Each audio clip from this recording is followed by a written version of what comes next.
WordPress ডেভেলপারদের জন্য one of the most misunderstood area হচ্ছে ইউজার্সের Rolle's এবং ক্যাপাবিলিটিস, যেটা নিয়ে সবাই সাধারণত কাজ করে না। কিন্তু রোলস অ্যান্ড ক্যাপাবিলিটিস সম্পর্কে যদি আপনাদের ধারণা ক্লিয়ার থাকে, তাহলে আপনারা অনেক ডিপ লেভেলে অনেক ইন্টারেস্টিং প্রজেক্ট তৈরি করতে পারবেন। রোলস মানে হচ্ছে যে এই যে আমরা ধরেন বলি না যে উনি হচ্ছেন মনে করেন প্রজেক্ট ডিরেক্টর, উনি হচ্ছেন টিম লিড, উনি হচ্ছেন মনে করেন সিনিয়র সফটওয়্যার ডেভেলপার, উনি হচ্ছেন জুনিয়র ডেভেলপার। এই নামগুলো হচ্ছে একটা রোল, কিন্তু এরা আসলে কে কী কাজ করেন সেগুলো হচ্ছে ক্যাপাবিলিটিস। যেমন প্রজেক্ট ম্যানেজার যেই কাজ করতে পারে তার যতখানি ক্ষমতা হয়তো একজন জুনিয়র ডেভেলপারের ততখানি ক্ষমতা নেই, তাই না? সব কাজ হয়তো যিনি একজন সিটিও যিনি যে কাজ করতে পারেন হয়তো সিইও তার চেয়ে বেশি কাজ করতে পারেন, বা দুইজনের কাজের ক্ষেত্র হয়তো ডিফারেন্ট, উনি এক ধরনের কাজ করেন, ইনি এক ধরনের কাজ করেন। এই কাজগুলোর যে করতে পারার ক্ষমতা, এগুলোকে বলা হয় ক্যাপাবিলিটিস। তো ওয়ার্ডপ্রেসে এরকম ইউজারদের একটা সেকশন আছে অ্যাডমিন প্যানেলে। হ্যাঁ, এরকম আমরা যত সেকশন অ্যাডমিন আছে তাদেরকে আমরা দেখতে পাই, অ্যাডমিন না, যত ইউজার আছে তাদেরকে দেখতে পাই, তারা কার কি রোল থাকবে সেগুলো আমরা এখান থেকে ম্যানেজ করতে। যদি আমরা একটা নতুন ইউজার তৈরি করি, for example test user, just test it, ধরেন এতটুকুনি। ওকে, আমাদের ইউজার তৈরি হয়ে গেছে।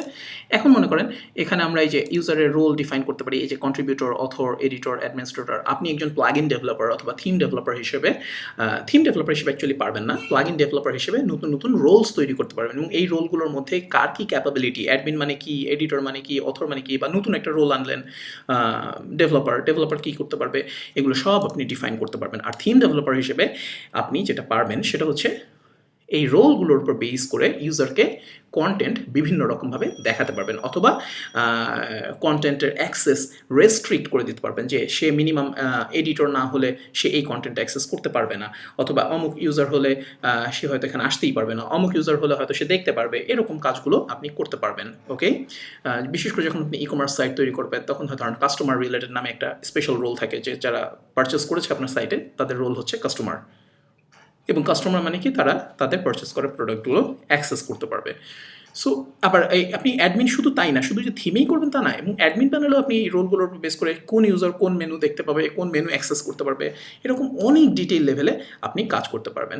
এছাড়া আরেকটা যেটা মজার কাজ করতে পারবেন, অনেক সময় এই যে ধরেন আমি এখন অ্যাডমিন হিসেবে লগ ইন আছি, যে এই যে ভিজুয়াল এডিটর এখান থেকে আপনি ডিসেবল করে দিতে পারবেন। যদি সেটা করেন তাহলে কি হবে, তখন এই যে পোস্ট লেখার সময় আপনি যখন একটা পোস্ট লিখবেন, তখন দেখেন এই যে এখানে আর ভিজুয়াল এডিটরটা নাই। সো ভিজুয়াল এডিটর না থাকলে ঘাবড়ে যাবেন না। কী হবেন, ইউজারের এখানে এসে এটাকে আনচেক করে সেভ করবেন, এটাকে রিফ্রেশ করবেন, দেখবেন এখানে ভিজুয়াল এডিটর চলে এসেছে। ওকে, অনেক সময় থিম ডেভেলপার হিসেবে আপনি হয়তো ঘাবড়ে যেতে পারেন যে আরে এডিটর কই গেল। তারপর সিনট্যাক্স হাইলাইটিং, কোড এডিটরে যে অ্যাপিয়ারেন্সের আন্ডারে এডিটর ছিল, প্লাগইনসের আন্ডারে এডিটর ছিল, এখন যদি সিনট্যাক্স হাইলাইটিং না চান তাহলে সেটা এখান থেকে ডিসেবল করে দিতে পারেন। আপনি পুরো প্যানেলের কালার স্কিম চেঞ্জ করতে পারবেন। ওকে, এটা আমার খুব ফেভারিট কালার স্কিম।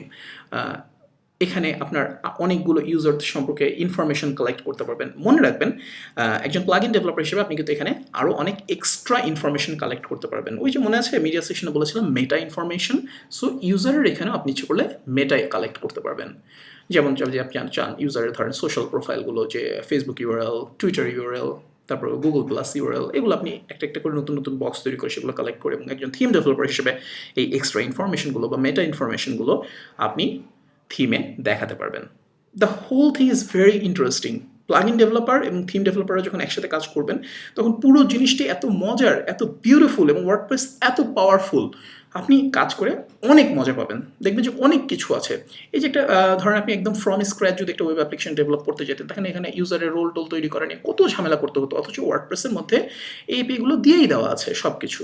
ঠিক আছে, অলরাইট, আমার কাছে মনে হয়েছে যে এই জিনিসগুলো জানা দরকার আপনাদের। হ্যাঁ, ডেভেলপমেন্ট শুরু করার আগে এই জন্যই আমি আসলে বলছি, কারণ এগুলো যদি নাই জানেন তখন দেখা যাবে আপনি বুঝতেই পারবেন না কখন যে কোথায় কী করতে হবে। সো এগুলো জানা থাকা দরকার। নেক্সট পর্বে আমরা সেটিংস নিয়ে আলোচনা করব। হ্যাঁ, তারপরে আমাদের অ্যাডমিন প্যানেল পরিচিতি আপাতত শেষ।